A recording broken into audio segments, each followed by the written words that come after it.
सर्वांचं लाडकं आराध्य दैवत छत्रपती शिवाजी महाराज यांच्या चरणी नतमस्तक होतो.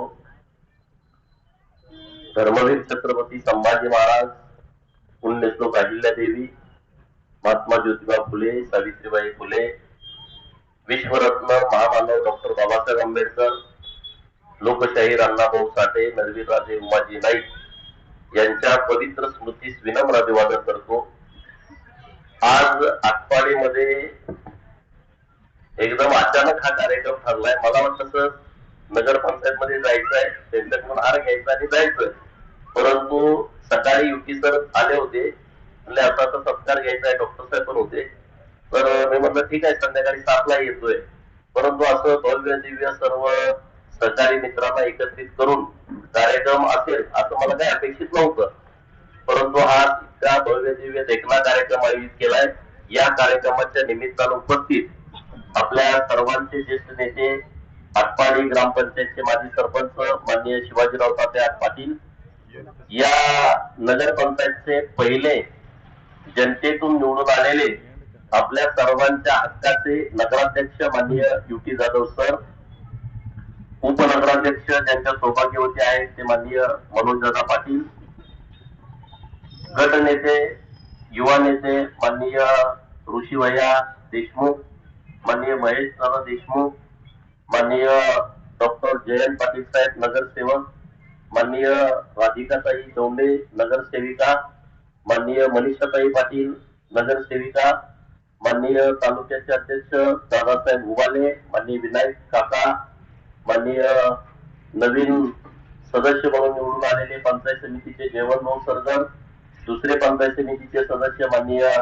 दादासाहेब मोठेसर, माननीय विष्णुपंत, माननीय मारुती जाधव पैलवान, व्यासपीठावरती उपस्थित माननीय विलासजी तळेबा, माननीय दोघं आपले अत्यंत कमी मताने पडलेले उमेदवार दोन्ही पकडू शकतात आणि नाताभाऊ लांडगे, तिकडे जयवंतराव माने आहे, चंदू आखभाऊ आहे, पालटे साहेब आहेत, आपले भिंगेवाडीचे नेते आहेत, माननीय फडतरे साहेब आहेत, चंदू काळे आहेत, आता सगळ्यांची नावं, आबासाहेब पाटील आहेत, स्नेहजित पोतदार आहेत, संदीपान पुजारी आहेत, आवर्जून नाव घेतलं पाहिजे, आपले जाधव साहेब आहेत कॉन्ट्रॅक्टर, दत्ता जळगे आहेत, बरेच सल्ली मंडळ आहेत आणि विशेष करून बालटे साहेब आहेत, उत्तमराव कोळेकर मळ्याची सल्ली मंडळी आहेत, पत्रकार मित्र आहेत आणि तुम्ही इतक्या मोठ्या संख्येनं कधी निरोप दिले मला माहित नाही सरांनी, परंतु महेशदादा देशमुख आपले युवा नेते आहेत की ज्यांच्या नेतृत्वामध्ये मला सकाळी सांगितलं की ज्या उमेदवाराला पडलं त्याला हेड लागते की काय, असं ते सकाळी मला कोणीतरी सांगत होतं. पेशंट आले म्हणजे ह्याला आपल्याला मतदान दिलं नाही आणि ह्याला काही ट्रीटमेंट देऊ नका, असं महेशदादांनी उपचार त्यांच्यावरती केलाय. अशी सगळी मंडळी, चंद्रभाऊ दौंडे आहेत, सगळी मंडळी इतक्या मोठ्या संख्येने उपस्थित आहेत. 14 मधले उमेदवार आपले जाधव आहेत. तर मी धन्यवाद देईन भारतीय जनता पार्टीला की माझ्यासारख्या एका कार्यकर्त्याला भाजपाच्या प्रदेशाचं उपाध्यक्ष केलं. मी मनापासून देशाचे पंतप्रधान नरेंद्र मोदी साहेब, माननीय अमित शहा, राष्ट्रीय अध्यक्ष माननीय नितीनजी साहेब, राज्याचे लोकप्रिय लाडके मुख्यमंत्री माननीय देवाभाऊ आणि प्रदेशाचे अध्यक्ष रवींद्र भाऊ यांचं मनापासून आभार व्यक्त करतो की एवढी मोठी पार्टी आहे, 1.5 कोटी सभासद महाराष्ट्रात आहे. जगामध्ये चीन मधली पार्टी सगळ्यात पुढे होती. मागच्या 7-8 वर्षापूर्वी जेव्हा अमित भाई भारतीय जनता पार्टीचे राष्ट्रीय अध्यक्ष होते तेव्हा त्यांनी ठरवलं की जगामध्ये कम्युनिस्ट पार्टी चीनची ही नंबर 1 पार्टी आहे सभासदामध्ये, तर या पार्टीला आपल्याला मागे टाकायचं आहे आणि भारतीय जनता पार्टीला नंबर 1 वरती आणायचं आहे. माननीय अमित भाई राष्ट्रीय अध्यक्ष असताना भारतीय जनता पार्टी ही जगातली सर्वात जास्त सभासद असणारी पार्टी ठरली आणि आता ती सातत्यानं जगात नंबर 1 ला असणारी पार्टी आहे. महाराष्ट्रामध्ये 1,06,000 बूथ आहेत, म्हणजे एवढे बूथची संख्या आहे. मला वाटतं 80 जिल्हा भारतीय जनता पार्टीचे जिल्हे आहेत, आपले जसे 36 आहेत तसे पार्टीमध्ये 80 जिल्हे आहेत, 12,000च्या वर मंडळ आहेत आणि अशा पार्टीचा उपाध्यक्ष आटपाडी तालुक्यातल्या पडळकरवाडी सारख्या एका छोट्या गावातला, म्हणजे आटपाडीची एक वस्ती पण मोठी असेल, म्हणजे आटपाडी शहरामध्ये ज्या वस्त्या आहेत, आता तात्याने सांगितले 24 वस्त्या आहेत, त्यातल्या एका वस्ती एवढी पडळकरवाडी आहे. अशा वस्तीतला मुलगा कोणाची शिफारस नसताना महाराष्ट्राच्या प्रदेश भाजपाचा उपाध्यक्ष होणं हे फक्त भाजपामध्येच होतं, दुसऱ्या कुठल्या पार्टीत होत नाही, दुसऱ्या पार्टीत शक्य नाही. कारण लोकशाही लोकशाही संविधान बचाव अशी भाषणं आपण खूप लोकांची ऐकतो, परंतु ते भाषणापुरतं असतं, प्रत्यक्षात ते कृतीत उतरवायचं नसतं. असं इतर पार्ट्यांचं धोरण असतं. आता आम्हाला लोकशाही आम्ही खूप मानतो, लोकशाही प्रमाणे आम्ही वागतो, लोकशाही प्रमाणे आम्ही काम करतो, अशी महाराष्ट्रातली आणि देशातली सगळी लोक बोलतात. त्यामध्ये कोण असतं? शरद पवारांची राष्ट्रवादी, त्यामध्ये कोण असतं? उद्धव साहेबांची शिवसेना, ज्यांचे अध्यक्ष बाळासाहेब होते आता ती आहे, शरदराव होते आता ते परत पार्टी बदलली, म्हणजे पार्टी त्यांची केल्यानंतर तोपर्यंत तेच अध्यक्ष होते. तिकडे मुलायमसिंग यादव जिवंत असेपर्यंत आता त्यांचा मुलगा अखिलेश यादव, तिकडे लालू प्रसाद यादव आता त्यांचा मुलगा बघतो, लालू प्रसाद आता ते काम करत आहे, तर त्यांचा मुलगा परत अध्यक्ष म्हणून काम करतोय. तिकडे मायावती, पलीकडे गेलं तर जयललिता आता त्यांचा भाजपाची पार्टी सांभाळतोय. ममता बॅनर्जी आता मुख्यमंत्री आहेत, त्यांचा आता भाजपा ती पार्टी पूर्णपणे ताब्यात घेऊन काम करतोय. तिकडे देवेगौडा आहेत जे पंतप्रधान होते, पार्टीचे तेच अध्यक्ष, आता त्यांचा मुलगा पार्टीचा अध्यक्ष आहे. काल परवा निर्माण झालेली 10-15 वर्षापूर्वी अरविंद केजरीवालांची पार्टी आता ती कुणाला चालवायची ते आता पुढे करेल. म्हणजे हे नुसतं लोकांना सांगण्यापुरतं आहे. लोकशाही ही लोकशाही नाही, हे आपल्या घराघुती पार्टी चालवायचं यांचे उद्योग आहेत. काँग्रेस सारखी इतकी मोठी पार्टी इंग्रजांच्या काळात निर्माण झालेली 1998 पासून 2018 पर्यंत एकट्या सोनिया गांधीच राष्ट्रीय अध्यक्ष होत्या. आणि आपली पार्टी 1980 ला स्थापन झाली मुंबईमध्ये. आपल्या पार्टीच्या अध्यक्षाची यादी तुम्ही बघा, लालकृष्ण अडवाणी साहेबांच्या पासून आताच्या नितीनजी नवीन साहेबांच्या पर्यंत, जेपी नड्डा साहेब, अमित भाई शाह, नितीनजी गडकरी, व्यंकय्या नायडू, दत्तात्रय, अशी अनेक यादी आहे अनेक लोकांची की ज्यांनी या पार्टीचं प्रमुख म्हणून काम केलंय. 3-3 वर्षाला पार्टी बदलले जाते. अमित भाई मला ते दुसऱ्याला पार्टीचे अध्यक्ष झाले, नाहीतर 3 वर्षाला पार्टीचा अध्यक्ष बदलला जातो, राष्ट्रीय अध्यक्ष. हे पार्टीचं धोरण आहे. कार्यकर्त्यांची पार्टी कुणाला म्हणायचं तर ती भाजप आहे, कार्यकर्त्यांची पार्टी. कारण कार्यकर्ता नेता होतोय. आज माझ्यासारख्या कार्यकर्त्याला तुम्ही सांगा, मी जेव्हा इथं राजकारणात सुरुवात केली तेव्हा लोक टिंगल करायची. आम्ही कुठं कार्यक्रमात गेलो, कुठं भाषण करून गेलो, कुठं आंदोलन केलं, आमच्या बरोबर असणाऱ्या सगळ्या प्रकारांचा अपमान करायचे. आणि हे गेले झाले, हे असं कुठं असतंय काय, हे राजकारण करते, यांचा काय कुठं हे मोठे आहेत का, यांच्याकडे पैसे आहेत का, यांच्याकडे कुठली संस्था आहे काय, अशी लोक बोलायची. परंतु आम्ही आपले मुद्दे मानत गेलो. भारतीय जनता पार्टीचे नेते मान्य देवाभाऊ सारखा नेता आम्हाला खरं तर माझ्या 7 जन्माचं पूर्वीचं पुण्य असेल म्हणून मला आता नेता लाभला आणि त्याने आमच्या पाठीमागे मोठं पाठबळ उभा केलं. आणि आज तुम्ही सगळीकडे बघताय की राज्यभर देवाभाऊंच्या नेतृत्वामध्ये जे कुणाला जमलं नाही 100च्या वर आमदार निवडून आणलं ते माननीय देवेंद्र फडणवीस साहेबांनी साध्य केलं, सिद्ध केलंय लोकांच्या पाठबळावरती. हे कुणाला जमलं नाही. म्हणजे पवार साहेबांचं नेतृत्व होतं, 77च्या वर त्यांचे आमदार गेले नाहीत. 122 आमदार पहिल्या 2014च्या कामला, नंतर 105, आता तर तुम्ही बघितलं 137 पर्यंत आपला आकडा गेलाय. इतकी मोठी पार्टी झाली आहे आणि ही पार्टी सगळ्या लोकांच्या पाठबळावरती आहे. आणि म्हणून आज मला जो सन्मान होतोय, गाव पाड्यातल्या सर्वसामान्य कार्यकर्त्याला भारतीय जनता पार्टीनं मानाचं स्थान दिलंय. हा एकट्या गोपीचंद पडळकरचा सन्मान नाही, माझ्या बरोबर गेले 20-22 वर्ष रात्रंदिवस मेहनत घेणाऱ्या सर्व कार्यकर्त्यांचा हा पार्टीच्या वतीने केलेला सन्मान आहे असं मी समजतो. की तुम्ही सगळे ताकदीनं पाठीमागे उभं राहिला म्हणून आज पार्टी आपल्या सोबत आहे आणि पार्टी आपली काम करणारी पार्टी आहे. जो कार्यकर्ता पार्टीची प्रामाणिक आहे, पार्टीची भूमिका मांडतो, पार्टीच्यासाठी काम करतो, अशा कार्यकर्त्याला योग्य स्थान देण्याचं काम हे भारतीय जनता पार्टी सातत्याने करते, नेहमी करते. आणि म्हणूनच माझी आज निवड झालेली आहे. मला हे माहित पण नव्हतं निवड झालेली. मुंबईमध्ये ते हॉटेललाच होतो, 8 वाजता माझी रवींद्र चव्हाण साहेबांची प्रेस होती. मी त्याची प्रेस बघितली नाही, मला आवडायचं चालू होतं इकडे तिकडे, तोपर्यंत मेसेज यायला चालू आहे, अभिनंदन अभिनंदन. चुकून काय काय पूर्ण तारखेला वाढदिवसाच्या शुभेच्छा मग तुम्ही म्हणत तसं काय कोणाचे मेसेज येत असतील. परत 8, 10, 15, 20 मेसेज आल्यानंतर परत मी पोराला विचारलं मेसेज काय लागले सांगतो मला. त्यांनाही माहित होतं काय झालंय. त्यांना परत अर्ध्या तासाला कळत पोस्ट पडल्याच्या नंतर की गोपीचंद पडळकरांचे भाजपच्या उपाध्यक्षपदी निवड झालेली आहे. मग आम्हाला कळालं की पार्टीच्या कार्यकारिणीमध्ये राज्य कार्यकारिणीमध्ये आम्हाला घेतलंय. हे भारतीय जनता पार्टी आहे आणि म्हणून अशा पार्टीमध्ये आपण सगळेजण काम करतोय. आपला आता ध्येय हेच असलं पाहिजे, भाजपाचे विचार लोकांच्या पर्यंत घेऊन जाणं.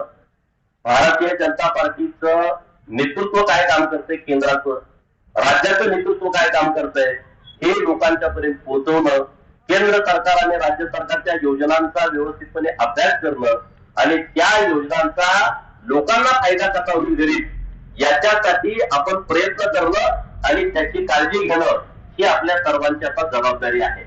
काल प्रदेशची पहिलीच मीटिंग मुंबईमध्ये झाली आणि माननीय रवींद्र चव्हाण साहेबांनी सांगितलं की बाबा ही 36 जणांची आता राज्याची ही टीम आहे आणि अत्यंत आम्ही विचारपूर्वक अभ्यासाने ही टीम प्रदेश कार्यकारिणीमध्ये आम्ही घेतली आहे आणि त्यामुळं तुमची सर्वांची जबाबदारी वाढली आहे अशा पद्धतीच्या सूचना माननीय रवींद्र चव्हाण साहेबांनी काल आम्हाला दिलेल्या आहेत. तर मी इतकंच म्हणेन की आता आटपाडी तालुक्यामध्ये आता नगरपंचायतच्या वतीनं तुम्ही माझा सत्कार ठेवला. आपल्याला हक्काचं ठिकाण झाले ऋषी भैया.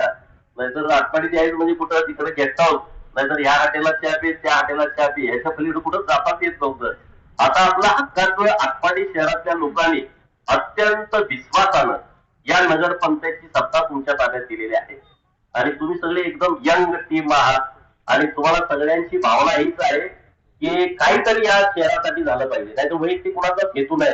मला या गोष्टीचा खूप आनंद आहे. आपली जी टीम नगरसेवकांची आहे अत्यंत चांगली टीम आहे, निष्कलंक सगळी पोरं आहेत आणि त्यांना या गावासाठी शहरासाठी काहीतरी काम करायचं आहे. आपले युटी जाधव सर तर फुल टाइम म्हणजे मला सकाळी 6 ला 7 वाजते आता तिथं गटार तुमचं तिथं जाते, लाईट गेली तिथं जाते, तिथं असं पूर्ण वेळ.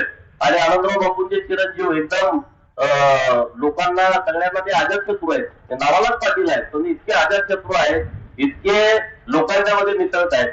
अशी सगळी टीम ऋषीबाई आहेत, महेशदादा आहेत, जयंत पाटील सर आहेत, आपल्या महिला सगळ्या नगरसेविका अत्यंत चांगल्या, अजितदादा पैलवान नाही तिथं, अशी सगळी टीम चांगली आपल्या शहरासाठी काम करते.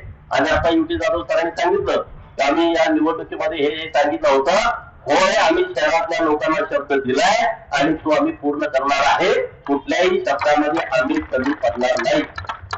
आणि म्हणून आता पहिल्यांदा या ओढ्याचं सुशोभीकरण पंकजाताई प्रचाराला आल्या असल्यामुळं आणि आपली नगरपालिका नगरपंचायत निवडून आल्यामुळं त्यांना सुद्धा आनंद आहे की काहीतरी मला आटपाडीला द्यायचं आहे.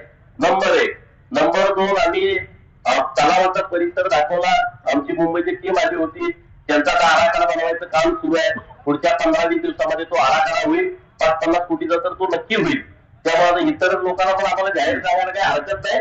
आम्ही 5-50 कोटी रुपयाचा आराखडा आमच्या या नगरपंचायतच्या सगळ्या टीमच्या वतीनं आम्ही आटपाडी शहरासाठी करतोय. तो मंजूर पण करून आणणार आणि ते काम पण आम्ही करणार. काहीच काळजी नाही, व्यवस्थितपणे ते काम पूर्ण होईल.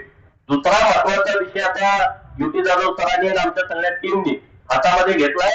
ही जी लाईट दिसते आटपाडी शहरातली सगळी लाईट, या लाईटला काही लाखाचे बिल महिन्याला येते आणि आपल्या आटपाडी नगरपंचायतची एवढी कपॅसिटी आणि परिस्थिती नाही की दर महिन्याला लाईट. आता आकडा मला माहित आहे, आमच्या जगचा 18 लाख रुपये लाईट बिल येतं महिन्याला. आता आम्ही ते संपून टाकतोय आणि 13 कोटी रुपये आटपाडीच्या नगरपंचायतला जगच्या नगर परिषदेला दिलेले आहेत. तसा संपूर्ण शहराचा आणि त्यांनी सांगितलं की स्ट्रीट लाईट आम्हाला सगळ्या वस्तीला पाहिजे, सगळ्यांना देऊन टाकू आपण, कुठं अडचण येणार नाही. एक वस्ती जरी आटपाडी शहरातली बाहेर असली आणि आम्हाला कधीच मत देणारी नसली तरी त्याच्या दारात सुद्धा लाईट लावण्याची जबाबदारी आमच्या टीमची आहे, आमच्या टीमची आहे. आम्ही ते करणार. हे पूर्ण जे सगळ्या लाईट आहेत हे सोलारवरती आम्ही आणणार आहे. म्हणजे आमचं आटपाडी नगरपंचायतचं 10-20 लाखाचं जे काही बिल येईल, आकडा मला करेक्ट माहित नाही, पत्रकारांमध्ये तुम्ही असं म्हणता मला आकडा नाही युटी जाधव सर सांगतील, तर ते लाईट बिल आम्ही पूर्णपणे वाचवणार आहे. ते जे पैसे आमच्या नगरपंचायतकडे शिल्लक राहतील त्याचा उपयोग इथल्या शाळा डेव्हलपमेंट करणं असेल, इथं काही आरोग्याच्या सुविधा करणं असेल, इथं काही कुठं गल्लीबोळामध्ये रस्ते असतील, कुठं काय आम्ही वाड्या वस्तीवरती काय काम करणं असेल तर त्या पैशामधून आम्ही करू. दुसरा विषय भुयारी गटाराचा जो विषय आहे त्याचा आराखडा पुन्हा व्यवस्थितपणे त्यात आता सगळं बघायला सांगितलंय. नाहीतर अगोदरचा आराखड्यामध्ये या गल्लीत घालायचं नाही त्या गल्लीत घालायचं आपलं नाही पूर्ण शहराला, कारण पुढचे 20-25 वर्षांसाठीचं ते काम आहे. त्यामुळं त्यामध्ये कुठलंही राजकारण न करता कुणालाही त्रास न होईल असं आणि संपूर्ण आटपाडी शहरामधली गटार व्यवस्था व्यवस्थित होईल अशा पद्धतीचा तो आराखडा तयार करून व्यवस्थित संजय परवा त्या कंपनीला बोलून तुम्ही बोलून घ्या, एकदा त्यांना बोलवून घ्या, सगळं चेक करा व्यवस्थितपणे. तो जर व्यवस्थित असेल तो कुठं करू, तो जर व्यवस्थित नसेल तर त्याला सूचना देऊन पूर्ण व्यवस्थित आणि कुठं काय राहू नये याची काळजी आपण व्यवस्थित करून घेऊ. दुसरा विषय रस्त्याचा, परवा मालिकारीचा मी बोललो तर रस्ता मोठा करायचा आहे. मोठा काय करायचा आहे, मतदार विरोधात गेलंय. अरे बापरे, असं नाही होत ना.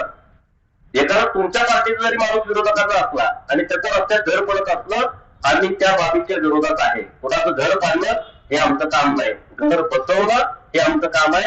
घर त्याला उभं राहिलं पाहिजे ही मदत करणं आमची भूमिका आहे. एखाद्याचं घर पाडा, त्याचं संसार रस्त्यावरती आला.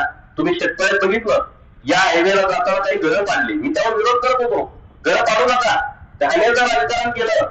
आज ती लोक उघड्यावरती राहत आहेत शेतकरी गावातली. मी त्यांना पैसे मिळवून देण्याच्या बाजूने होतो, या सत्ताधारी लोकांनी विरोध केला. हे काय सगळं जग जाहीर आहे, उघड आहे. त्या लोकांना माझ्या पैसे आपल्या लोकांचे पैसे द्यायचे होते, सरकारचे पैसे होते आणि त्यांची घरं पाडली तुम्ही. आता तो कुंभार चौकात त्यांचे 4 फ्लॅटचे गाडे होते, पाडून टाकलं. आता मी त्याला प्रयत्न करतोय काहीतरी करून त्याला मदत द्यायची. तर इथं या शहरामध्ये कोणाचंही असं चुकीचं नुकसान होणार नाही. याचा अर्थ रस्त्यावरती आम्ही वाचवतो म्हणून तुम्ही कुठेतरी अतिक्रमण करा ते आम्ही खपवून घेणार नाही. आपल्या ज्या सरकारी मालमत्ता आहेत, सरकारी प्रॉपर्टी आहेत त्याचं जतन करणं ही जबाबदारी नगराध्यक्ष, उपनगराध्यक्ष, सर्व नगरसेवक आणि या नगरपंचायतीचे सी होत आहेत यांची आहे.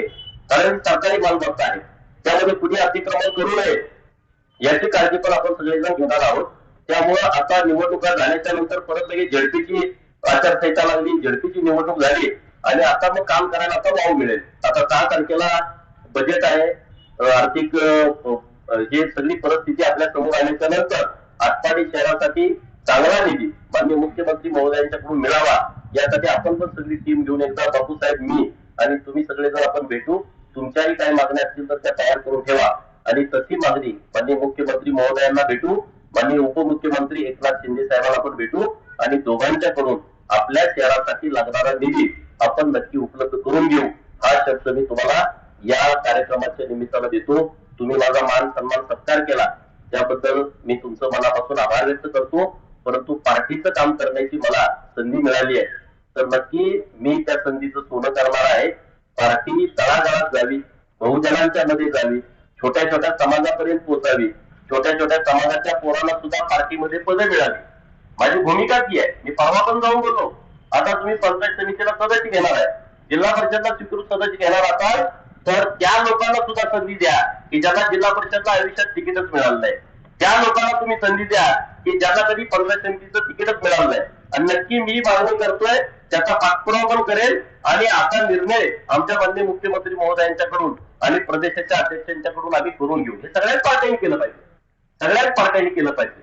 कारण आता हे महत्वाची ठिकाण आहेत पंचायत समिती, जिल्हा परिषद आणि नगरपंचायत, नगर परिषद, नगरपालिका, महानगरपालिका या स्थानिक स्वराज्य संस्थेत 4 वर्ष लोकच नव्हती, आपले प्रतिनिधी नव्हते आणि त्यामुळे सगळी मनमानी हे सगळे लोकांची सुरू होती. आता त्याला कसं वाटत असेल काम कसं करायचं, काय कसं करायचं. आता सगळे नगरसेवक विचारायला लागले की हा प्रश्न आहे, तो प्रश्न आहे, इथं निधी पाहिजे, तिथं निधी पाहिजे.